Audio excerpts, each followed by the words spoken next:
If you're between 60 and 80 and you can still do these 7 things, you're not just doing well for your age, you're protecting the one thing most people are terrified of losing: independence. I'm Dr. William Lee, and before every surgery, I assess a patient's physical reserve: how strong their heart is, how well their lungs function, how easily they move, and how much stress their body can tolerate. I've witnessed this difference countless times. 2 patients, the same age, undergoing the same surgery. One climbs onto the operating table without assistance, joking with the nurses. The other needs 2 people just to help them get up. That difference is rarely random. After more than 2 decades of caring for patients every single day, you begin to recognize the same patterns in people who remain strong throughout their 60s, 70s, and 80s. Today, I'll show you 7 abilities you can evaluate yourself, most of them right in your own living room, and explain what each one reveals about how well your body is aging. The first thing I want to discuss is your walking speed, because researchers genuinely consider it a vital sign. Just like your heart rate or blood pressure, your walking speed provides a window into what's happening throughout your entire body. The reason is simple.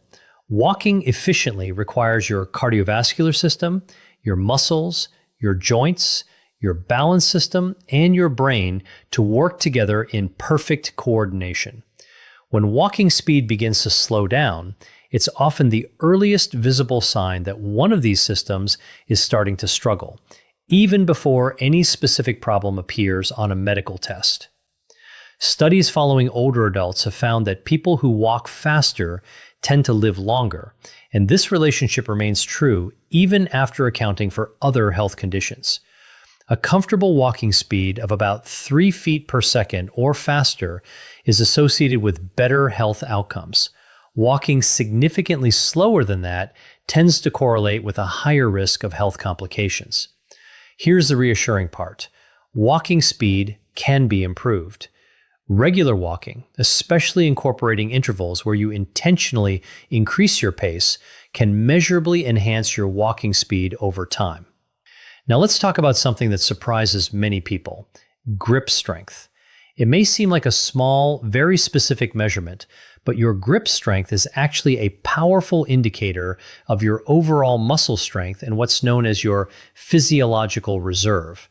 In other words, how much physical capacity your body has in reserve.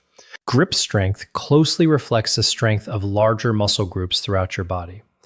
Research has linked low grip strength to a higher risk of falls, slower recovery after illness or surgery, and even reduced longevity. It's one of the simplest and least expensive tests in medicine, yet it tells us an extraordinary amount about overall health. The encouraging news is that grip strength responds extremely well to resistance training.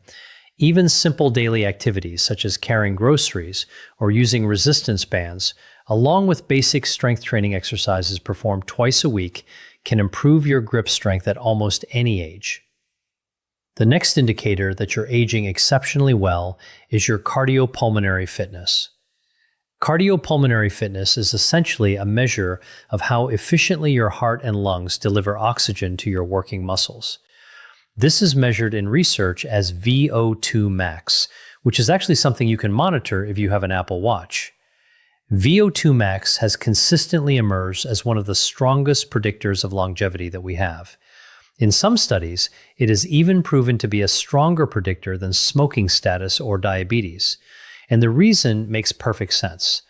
A body that can efficiently deliver and utilize oxygen has a greater reserve to cope with illness, surgery, infections, or simply the everyday demands of staying active. The good news is remarkable. Cardiopulmonary fitness is one of the most trainable aspects of your health at any age. Regular aerobic activities such as brisk walking, cycling, swimming, or anything that consistently raises your heart rate can measurably improve it, even when you begin later in life. Now, let's talk about balance, because this is directly connected to one of the greatest fears many people have about aging: falling. Balance depends on your inner ear, your vision, the sensation in your feet, and your muscle strength all working together while communicating with your brain in real time. As we grow older, each of these systems can gradually decline without obvious warning, and balance is often the first place where those changes become noticeable. The most important takeaway is this: falls aren't just an injury risk. A serious fall during your 70s or 80s is one of the leading causes of losing independence altogether. That's exactly why balance training, simple exercises such as standing on one leg, practicing Tai Chi, or performing basic stability drills has such a powerful impact on long-term health and independence. If you want an easy way to monitor your balance over time, something as simple as measuring how long you can stand on one leg with your eyes open provides a meaningful and trackable indicator. The next sign that you're aging exceptionally well, and the final ability I want to discuss, is your ability to get up from the floor without using your hands or arms for support. This is a real, scientifically validated assessment used in aging research, often referred to as the sitting-rising test. The reason it's so valuable is straightforward. It requires leg strength, core strength, balance, flexibility, and coordination, all working together at the same time. In many ways, it's a full-body stress test disguised as a simple movement. Research following adults over many years found that individuals who couldn't perform this movement without support had a significantly higher risk of death during the years that followed compared with those who could. This isn't about being athletic or acrobatic. It's about whether your body still possesses the combined strength, mobility, and coordination required for everyday independence. Now, I don't want you to panic if you can't do it today. Like the other abilities we've discussed, this skill can be improved with training. Even practicing the individual components such as squatting, kneeling, and pushing yourself up from a low position helps rebuild the strength and coordination needed to perform the movement confidently. So, here's the one message I want you to remember. Longevity isn't determined primarily by a number on a laboratory report. It's determined by whether your body continues to have the strength, speed, balance, and coordination to keep doing the things that make your life truly your own. The encouraging news is that every one of these 5 key markers, walking speed, grip strength, cardiopulmonary fitness, balance, and the ability to get up from the floor, can be improved through training at almost any age. I'm Dr. William Lee, and my goal is to help you stay healthy, active, and independent for as many years as possible. If today's video gave you a clearer understanding of what to focus on, make sure to subscribe to the channel so you don't miss any future videos. I'd also love to hear from you. Leave a comment below and tell me which of these abilities you can already do and which one you're planning to work on next.